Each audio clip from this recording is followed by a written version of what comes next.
Coach's show, as we now get to sit down with our next guest and Coach Matt Bryur. Coach, how's it going? Yeah! Yeah, Coach Gar, I got a great one. Oh goodness, Coach Gar's always a character. Always. Well, how are you doing? I'm doing great. So I'm ready to get this thing started with college play. Oh, I bet. You have a good Thanksgiving? Yeah, it was great. We had the team over for dinner on Thursday after we practiced, so it was a good day. Good. And so I gotta ask, Dr. Reach, Coach, you got a favorite food? That favorite Thanksgiving meal? Yeah, I love green bean casserole. Green bean casserole. Yeah, green bean casserole. I like stuffing over the dressing personally. But, Fair. So those two things, yeah. If I can, they have to kind of touch. I like to touch. I like a little bit of a messy Thanksgiving dinner. I think that's fair. See, I'm one of those, like, people try to separate. Like, there's not enough room on the plate to separate. No, don't separate it. Put the gravy on the dressing. Let it seep into the green bean casserole. We're good. Coach, we'll jump right back into it. Basketball action, heart of the season, really. Coach, you guys had a matchup against UTA, went down to the wire. Last week you told us that it was a game that would kind of give you a conference play feel. Obviously, it was a very back and forth game that came down to the final few minutes. Mavs would ultimately come out on top, but tell us your overall thoughts on the game. Yeah, I mean, I knew going into it that they were gonna challenge us defensively. What they do is not great for what we do offensively. They take away three-point shooters, which obviously we need those guys to get those opportunities and to make those shots to get us better offensively. So they were physical, they're athletic. They provided challenges for us on that end, and we knew it was going to be a close game, and it was whoever executed in the second half, especially down the stretch. And unfortunately, we did not execute defensively in the second half. And stuffing. We couldn't get a stop. We couldn't stop fouling. And then, some of the times when we did get, some good offensive possessions, we just didn't finish, which hasn't been hasn't been the case for us very often this year, but it was on Saturday. Coach, SFA is now 5-2, but the games we have lost only combined for a deficit of 7.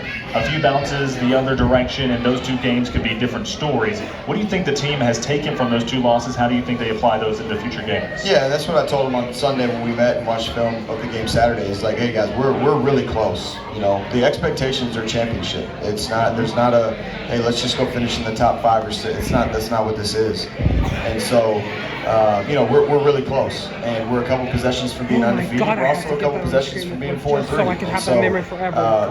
It's the. And even on the Coach video, Humphrey said it. The margins of winning are so slim. Last guess will be less at when any bench level, shot. but winning one game, it takes execution, it takes precision, it takes competitiveness, and you can't have falters late in the games. You have to figure out a way to win. You have to be your sharpest at the end, and we haven't been in those two losses, and ultimately that's the reason we've lost those two.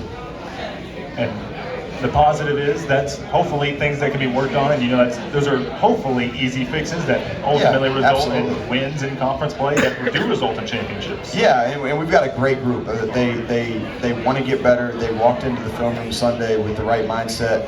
I really thought the way that they approached the film session was mature, and I think we got better, today in practice, and we'll get better tomorrow, and then we'll go tip it up on Wednesday, see what we got. There you go.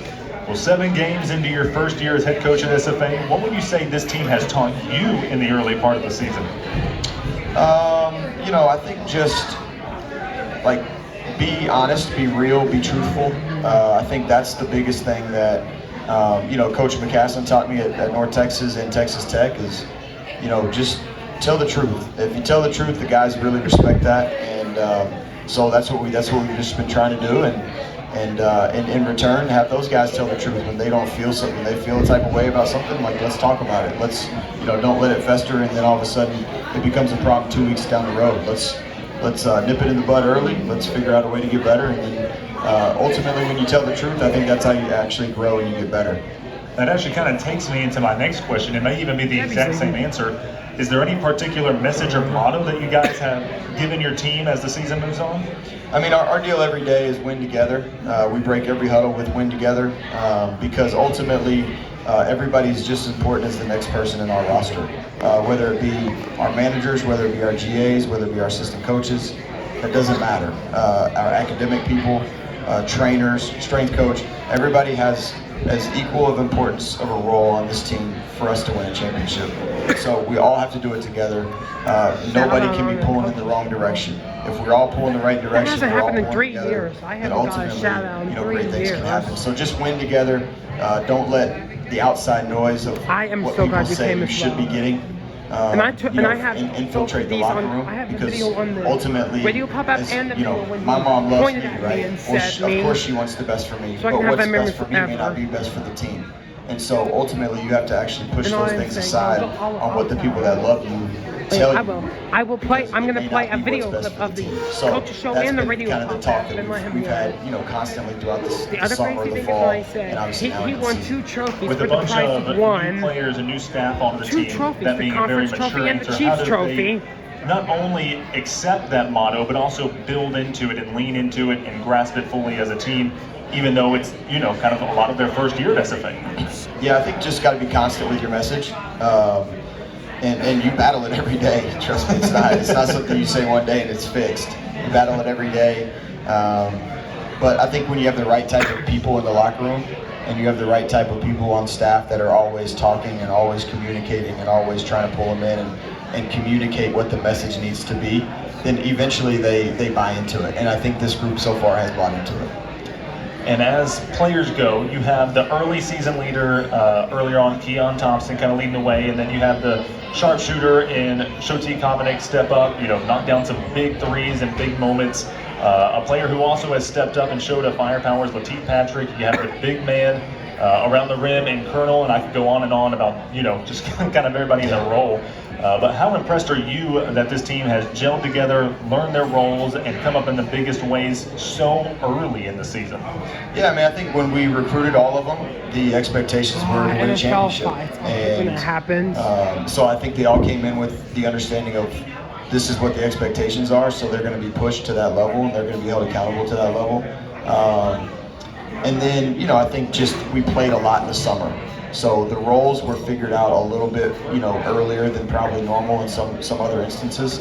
Okay. And so, I think because of the type of character we have in the locker room, there's not a lot of selfishness. So everybody sees that Keon is one of our best players. Everybody sees that Latif is one of our best players. So they're not fighting those guys for the shine, I guess you should say. They know that those two guys need to be good for us to be good. So, they're helping those guys, and so I think we got a good group of people that want to win a championship and want to do it the right way, and I think that's been a huge help in getting everybody gelled early. Awesome. And Coach, you said that, like we said, UTA would feel that conference feel. Well, now it's here, and it all starts for us at William R. Johnson Coliseum against the Vaqueros of UTRGV. How excited are you for this team to get conference play going? Yeah, I mean, I'm ready. Like I told you earlier today, like we play a conference Yes, game, that's and we go right back to against a Rio non-conference Grande game. Valley. Our guys, we had a little extra juice today. Our guys were excited about, getting back into Southland Conference. Probably go play. that one. We have a couple of transfers And BB. from Southland. The volleyball team is actually having a send-off. They know At like UTRGV, 4 so, p.m. or there's- something. There's some excitement. They can actually speak. No, I meant they're having a send-off, or you could go watch them leave. Because I wasn't here. I mean, it's on the time. It's at the time. We're excited. They're well. they're a good team. They can really score the ball. Here, let me show They've you. got a 5-man that can pick Can I and show you, pop though? and do a lot of things on the perimeter. All right. They're athletic. They're long, and they got great skill sets. So it's going to be a challenge, especially defensively for us to stop them. But that's what they want. That's what the guys came here for, is to win the championship, and ultimately you have to win your home games. And if you can't win your home games, you can't win a championship. So we got to do that starting Wednesday and protect our home floor. You talked a little bit about that 5-man being able to stretch the floor. What are some of the names for the Jags to be on the lookout for, and what is it going to take for the Jags to pull out that first conference win?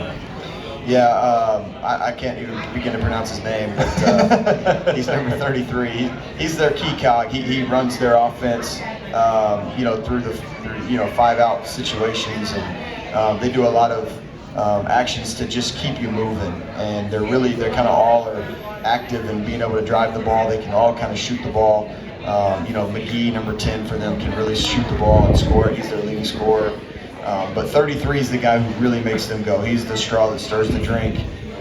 Old coaching cliches, but they've got a lot. They're kind of up and down the roster. They're 8 points a game, 9 points a game, 8 points a game, and then they've got a couple that are 10, 13. So they're a well-balanced team that plays really fast and can really score the ball.